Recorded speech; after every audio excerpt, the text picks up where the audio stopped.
Have you ever had the sudden urge to just pull the plug? To completely log out of this game called life and disappear? When everything feels so incredibly heavy, here's the truth. Your brain doesn't actually want to unalive, it's just exhausted. It wants an escape. Today, we are diving into that dark, unspoken feeling nobody dares to talk about and how to actually survive this endless marathon. So please don't click away, because what you're going through right now is so much more normal than you think. Hey, you made it. I'm really glad you did. Come in. My garden is a safe place. This way, we have a lot to talk about. We're going to talk about why human beings, sometimes completely out of nowhere, just want to drop everything, pull the plug, and fade into the great unknown. Whoa, wait. Put the mouse down. Do not click away. I promise this isn't going to be some dark 10-minute depression spiral that ruins your day. We're actually going to look at one of the weirdest, most fascinating glitches in human psychology. Grab your iced coffee, get cozy, and let's talk about the elephant in the room. Think about it. What is humanity's #1 undisputed heavyweight champion of fears? Is it spiders? Heights? Clowns? Nope, it's the unknown. We are biologically hardwired to be terrified of the dark because we don't know what's hiding in it. We hate uncertainty. We want to know what happens next. So, if the unknown is our absolute biggest fear, why on earth would anyone willingly want to walk straight into the ultimate unknown? Unalive is the biggest mystery box in the universe. Nobody has ever left a Yelp review for the afterlife. Yet, when things get rough, why do we crave it? And this isn't just a modern-day social media made us sad kind of thing. This isn't a Gen Z or millennial trend. Throughout history, from ancient Roman emperors lounging in palaces eating grapes, to medieval peasants farming dirt, people have always heard that little voice whispering, "What if I just log out?" It doesn't matter how rich or poor you are or what era you live in. The urge has always been there. Why? To figure out why, we have to look at how we are built, and here is a golden rule you need to remember for the rest of your life. Never, ever compare your breaking point to someone else's. What might be a slight breeze to one person could be a Category 5 hurricane to another. Sometimes you hear people say, well, my problems are way worse than theirs. Why are they giving up? Saying that is like judging a fish because it can't climb a tree. Most of this comes down to our childhood. When we're kids, we are basically given an empty backpack, and the adults around us, our environment, our traumas, they all put different rocks in that backpack. By the time we are adults, we are all walking around carrying different weights. The way you handle stress, the way you define what is good or bad, it's all shaped by how you grew up. Good and bad aren't universal laws. They are just personal judgments we developed based on our own survival tactics. So, judging someone for breaking down under a weight you can't even see? It's just not fair. But what exactly pushes someone to the edge? What triggers that urge to just stop existing? Here is where the psychology gets really interesting. Your brain doesn't actually want to unalive. Your brain just wants to escape. Psychologists have a specific term for this. It's called psychache, severe psychological pain. Studies show that emotional pain and physical pain light up the exact same areas in your brain. To your brain, intense heartbreak, trauma, or feeling trapped feels exactly like your arm is broken. When you are in that much pain, your brain's alarm system, the amygdala, gets completely overloaded. Usually, your brain wants to survive, right? It triggers the famous fight or flight response. But what happens when you are trapped in a mental situation you can't fight, in a life you physically can't run away from? Your brain basically panics. It doesn't want unalive. It just desperately wants the pain, the noise, or the pressure to stop. And in that state of panic, the big sleep just happens to look like the only available exit door. People reach that exit door for so many different reasons. Let's start with a massive misconception. People always think that the urge to give up only comes when your life is visibly falling apart. Like, you lost your job, your house burned down, everything is a disaster. Some people are suffocating because they are trying to fit into a mold society built for them, and they realize they can't be their true selves. Some feel entirely lost, like they've been wandering in a desert for years with no compass.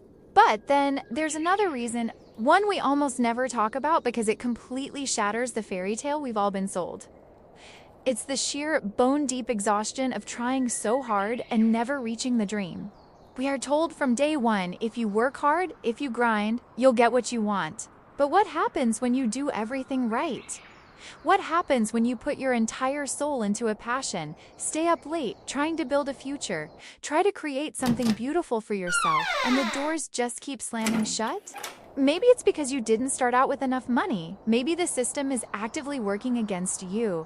Or maybe it's just relentlessly, unfairly bad luck. You're constantly running a marathon, putting in the work, sweating, bleeding, but someone keeps moving the finish line further and further away. When your dreams are constantly kept just out of reach, no matter how hard you hustle, a very dark thought starts to creep in. Because at that point, you don't actually want to unalive, you just want to stop running.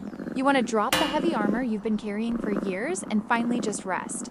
It's not a weakness. It is just the natural, heartbreaking result of running on an empty tank for far too long. When you are trapped in a system that rejects you, or a life that isn't yours, your brain's fight or flight response gets completely fried. You can't fight the whole world and you can't fly away, so your brain glitches.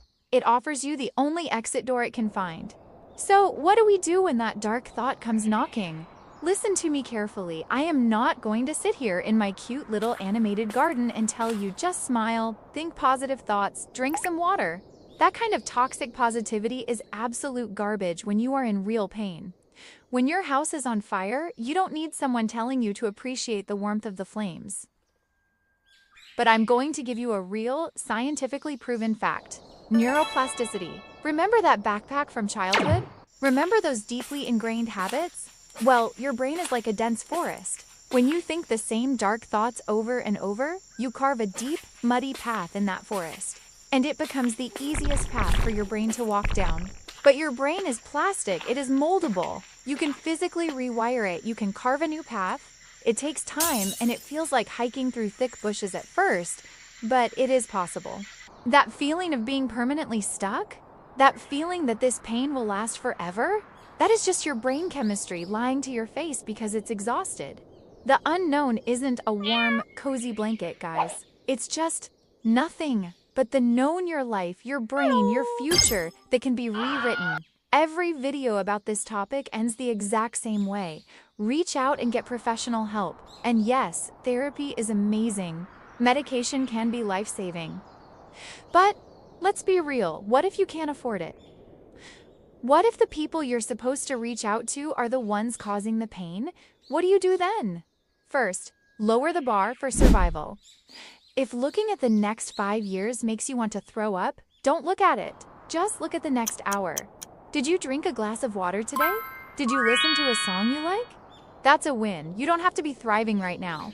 Just existing is enough. Second, find your tribe, wherever they are.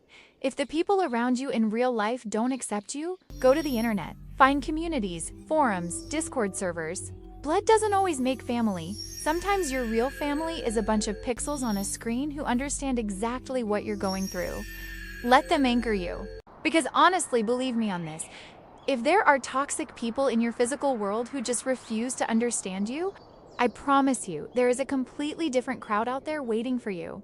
No matter who you are or how weird or different you think you are, there are people out there who will support you, who will truly get you, and who might genuinely step up to help you in ways you never expected. And finding them can heal you more than you could ever guess. So please, when you are meeting new people or joining a new server, don't shrink yourself down. Don't hold back and never ever be afraid to just be exactly who you are. And finally, never underestimate the power of pure, unadulterated spite. If there are people or systems out there that want you to feel small, that want to erase you or pretend you don't matter, staying alive is the ultimate act of rebellion. Existing, taking up space, and refusing to disappear is a massive middle finger to a world that tried to push you out.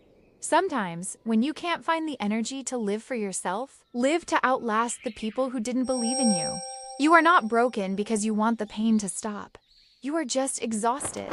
Please put the controller down, rest for a bit, but don't turn off the console. The game isn't over yet. You deserve to play your own save file. You deserve to take up space. Thank you for hanging out in the garden with me today and letting things get a little deep. If this video helped you or even just made you think, hit that like button and subscribe. Next time, I promise we'll talk about something a little less heavy. Until then, take care of your mind, be kind to yourself, and I'll see you in the next one. Be rebellious, stay alive. Bye.